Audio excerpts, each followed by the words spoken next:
Assalamu alaikum wa rahmatullah. First of all, my apologies. I'm wearing Operation Theatre scrubs, but my team was very insistent that I have to record this video today because they have to upload it. So again, my apologies.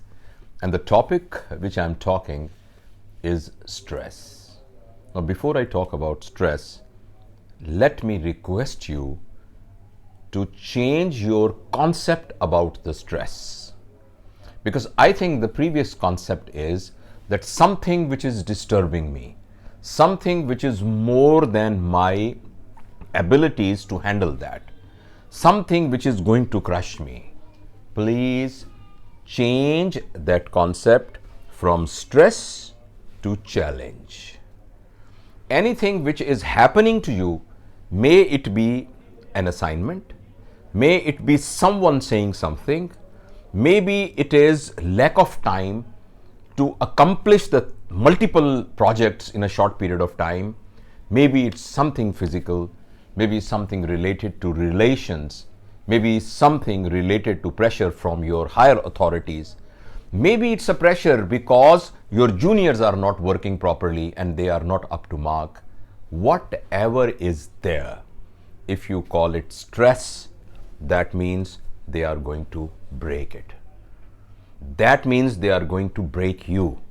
And if you call it a challenge, that means they are going to make you stronger. See, I'm just holding my hands like this.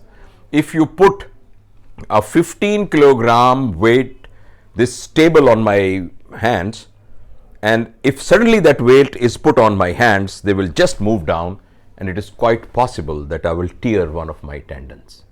But if gradually I take that weight in a gym and gradually move it up and down, instead of breaking my tendons, it's going to make my muscles stronger and robust. So please remember, wherever we are working, we don't have a control on the outer environment. Stress always is initiated from an outer environment. The triggering factor is always outside.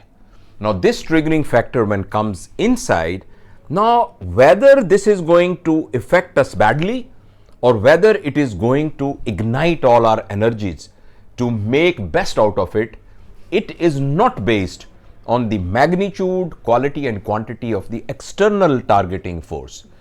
It depends upon how much endurance and how much ability to handle the stress we have.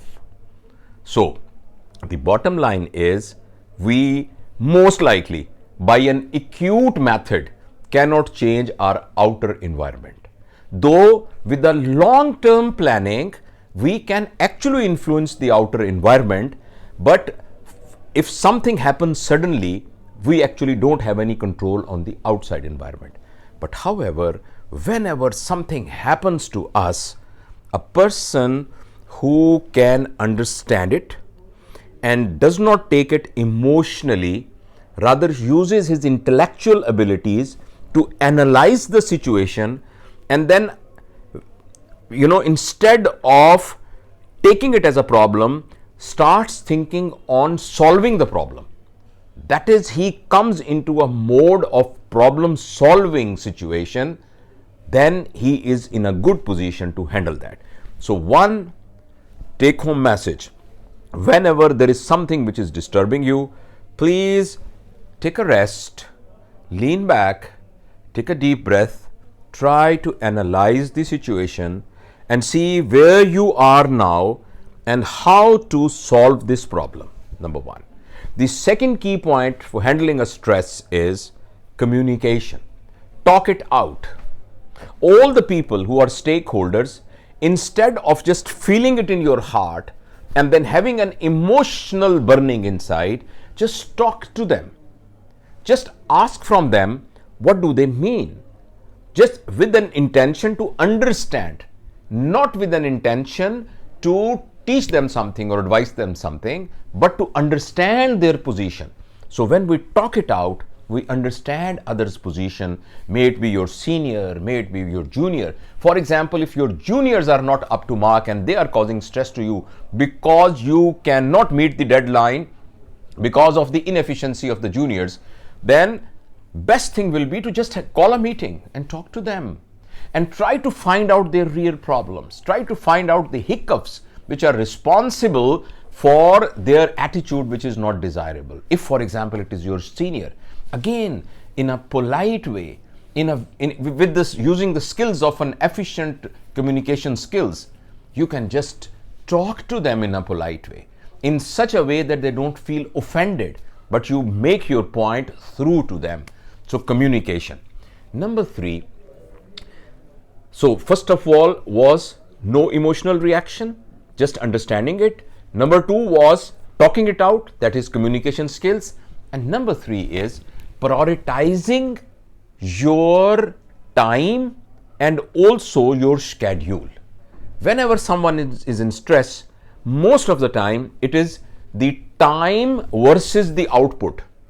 The output required is more and time is less. So all those things which are unnecessary, all those things which you can postpone, all those things which you can delegate, they are important, but you can give it to someone else to do it. But you set your priorities right and start working on that. So if we follow these 3 tricks, stress can be very nicely handled. Now this is for the acute stress, but there are certain very important take-home messages. I'll just enumerate them one by one. If we do it regularly, then inherently our ability to handle the day-to-day stress is improved. Number 1, please concentrate on your physical health. What we eat, how much we eat, when we eat, and what we don't eat, that is very important. Number 2, a sound sleep. No matter how much you are pressed and how much you are stressed with the time, please make sure that you have a sufficient peaceful sleep.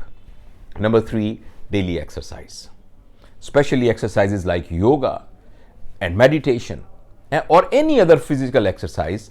That helps a lot, and it produces very positive hormones and chemicals in our body which combat stress. And obviously another very important thing is leisure time.